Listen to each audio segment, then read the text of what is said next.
అందరికీ హాయ్ అండి. ఈరోజు చూపించబోయే రెసిపీ చాలా హెల్తీ రెసిపీ. ఓట్స్‌తో ఇలా వెరైటీగా ఉప్మా ఎలా ప్రిపేర్ చేయాలో చూపిస్తాను.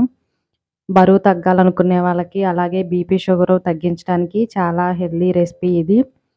ముందుగా ఈ ఓట్స్ ఉప్మా ప్రిపేర్ చేసుకోవటానికి ఒక కప్పు ఓట్స్ తీసుకొని ప్యాన్‌లో ఇలా వేసేసుకొని 2 మినిట్స్ ఇలా కలుపుకుంటూ మాడిపోకుండా డ్రై రోస్ట్ చేసుకుందాము. ఇలా కొంచెం ఫ్రై చేసుకుంటే ఉప్మా అనేది మనకి పొడి పొడిలాడుతా చాలా బాగుండిద్ది. మాడిపోకుండా ఇలా 2 నిమిషాలు ఫ్రై చేసుకున్న తర్వాత పక్కన పెట్టేసుకొని అదే ప్యాన్‌లో 2 స్పూన్స్ ఆయిల్ వేసుకుందాము. ఇలా ఆయిల్ వేడెక్కిన తర్వాత ఒక స్పూన్ పోపు దినుసులు వేసుకొని లైట్‌గా ఫ్రై చేసుకోవాలి. ఇవి కొంచెం ఫ్రై అయిన తర్వాత సన్నగా పొడవుగా కట్ చేసుకున్న అల్లం వేసుకుందాము.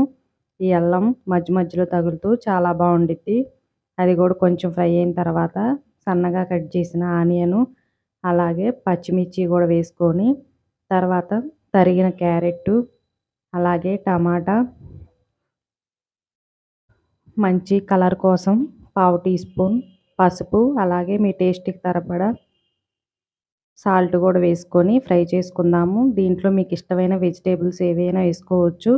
క్యాలీఫ్లవర్, బఠానీ అటువంటివి వేసుకోవచ్చు.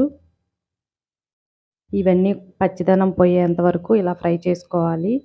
పచ్చిమిర్చి అనేది ఎక్కువ వేసుకోండి, ఘాటుగా చాలా బాగుండిద్ది. ఇవి కొంచెం ఫ్రై అయిన తర్వాత